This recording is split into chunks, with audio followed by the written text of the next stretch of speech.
Hey guys, welcome back to the channel. Today we're talking about the Lotus Evija. It makes 2,000 horsepower. It is Lotus's first EV car and also their first hypercar.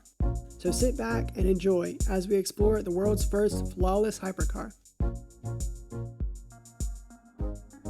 When Lotus decided to design a hypercar, they had some very specific goals in mind. They wanted their car to be beautiful, which seems obvious, but it is easy when designing a hypercar to get carried away with all the technology and performance aspects going into the car, that you lose focus on making the car beautiful and stunning to look at. Lotus said that it was important for the car to be ingenious. Lotus has always been clever about interpreting ideas in a different manner, and of course, they wanted people to recognize that their car was a Lotus. The name Lotus means more than just a supercar company, and the brand has three major pillars that they stand by with the production of every car. They are efficiency of weight, making cars light, but at the same time making them look light and agile. Another is efficiency of aerodynamics, which means performance, but in a way that complements the appearance of the car. The last one is about driving dynamics. Not only does Lotus want the car to look light and agile, but they want it to feel light and agile when driving it. Lotus has to find ways to make their cars lightweight and performance driven, but implementing those functions into the design and overall appearance of the car is a very difficult and complicated task. The Lotus Evija is beautiful, no doubt, but its beauty is instrumental in making the car as lightweight and slippery as possible. The front of the car has air ducts on each side of the bumper. You can see straight through the ducts as they exit behind the front wheels. The engineers at Lotus call it porosity or transparency, and they say that the Evija has been carved by air, similar to the way water erodes a glacier, or how a stream carves its way through rock. They say that designing the car this way produces a lot of interesting shapes that draw your eye through the car and create a lot of visual speed. But the ducts on the Evija serve a greater purpose than just looks. By letting air go straight through the car, you're reducing drag. Fast air creates an area of low pressure, which can then be used to generate downforce in certain areas of the car. This harkens back to Lotus's three pillars: weight, aerodynamics, and driving efficiency. It's amazing how they do this, and Lotus has managed to create an incredible balance between all of them in a way that is truly mind-numbing.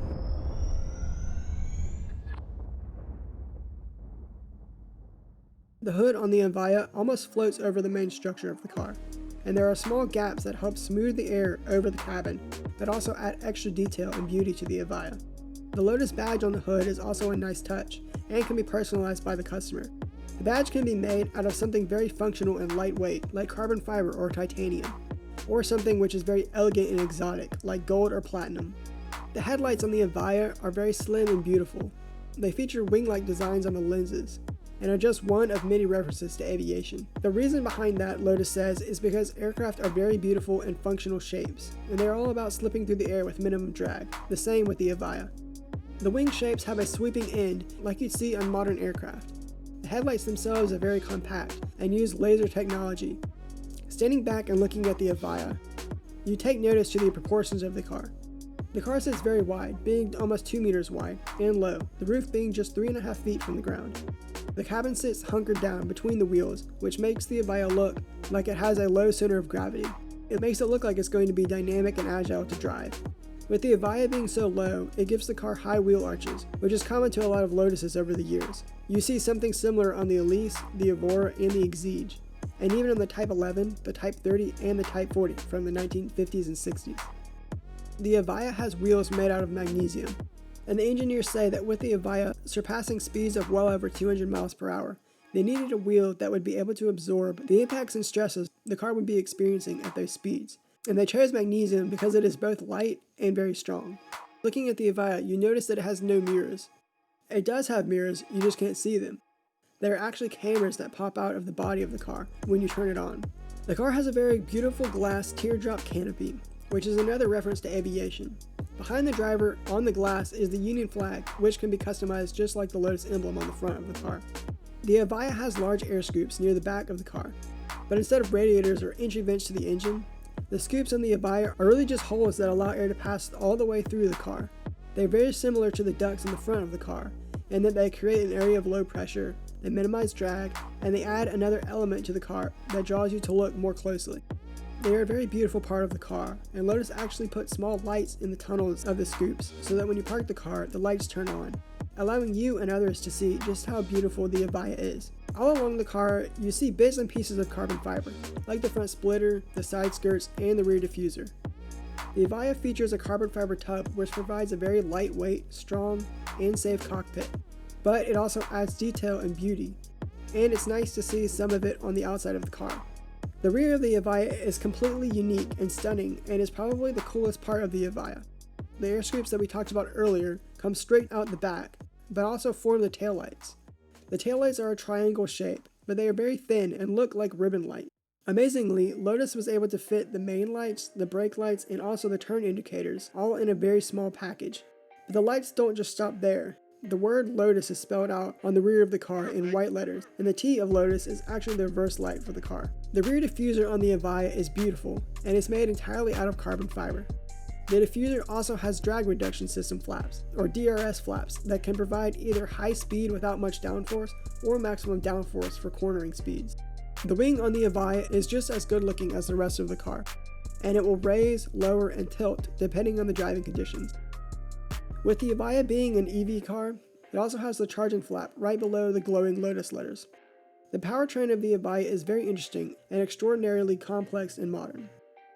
The Evija has two high-power electric motors, or e-motors, placed where the engine would normally sit in a mid-engine car, and you can still look through the rear glass, but instead of a gas engine, you see two beautiful e-motors. On each axle of the four-wheel drive powertrain is a super compact, ultra-light, and very complicated and efficient transmission. Each transmission comes packaged with its own e-motor and inverter as a single electrical drive unit. Each one puts out 500 horsepower, and there are 4 of them. You can do the math. Having a motor at each wheel means torque vectoring, which means that the power can be distributed to each wheel independently or to a combination of 2, 3, or all wheels. This means that tighter turns along with faster entry and exit speeds are possible with the Evija. The Evija's interior is unique like the rest of the car. The dash on the passenger side has a hole or space in it that allows light to come into the cabin. The tube-like dash holds all the ducting to the air conditioning vents, but it also supports the steering column. The interior of the Evija is a perfect balance between a race car interior and luxury. The surfaces are sculpted and curved and give it a very luxurious feel, but also the material and aviation-style surfaces give it a race car interpretation as well. The seats are made of carbon fiber, as is the entire tub of the Evija. The seats also have thick leather padding and the words Lotus inscribed on them. The interior also has small metallic detailing and inlays, and the customer can specify whether they want aluminum, titanium, and other anodized finish options. The Evija has a waterfall type center console, about 5 inches wide, with hexagonal shaped dimples for the touch controls. When touched, you get a haptic feedback much like you do on a smartphone. The combination of the carbon fiber, leather, metallic, and gloss surfaces gives the Evija a richness that stops it from being a raw race car inside, but at the same time, a very calm, very elegant, very minimalist design. The steering wheel is a multi-function wheel that includes all of your normal controls, like the DRS button, the mode selector, and the voice control. The wheel itself is more rectangular than square and looks very much like a wheel from an F1 car, which is special considering Lotus's history in F1. The Evija uses one screen that serves as the main instrument display, and it shows all of your traditional information like speed, power, boost, and range, but it also has the navigation, communication, and entertainment functions as well. Everything on the screen is controlled by a scroll wheel on the center console. The Evija is an incredible work of art and a masterpiece of technology, innovation, and performance. Lotus has done an amazing job with the Evija, and they believe that they have created the world's first perfect hypercar, and I am inclined to agree with them. Thanks guys for tuning in to this episode of 0 to 60. If you would like to learn more about Lotus, then check out this video. If you liked the video, please give it a thumbs up and subscribe to the channel for more content coming soon. I'll see you guys in the next one.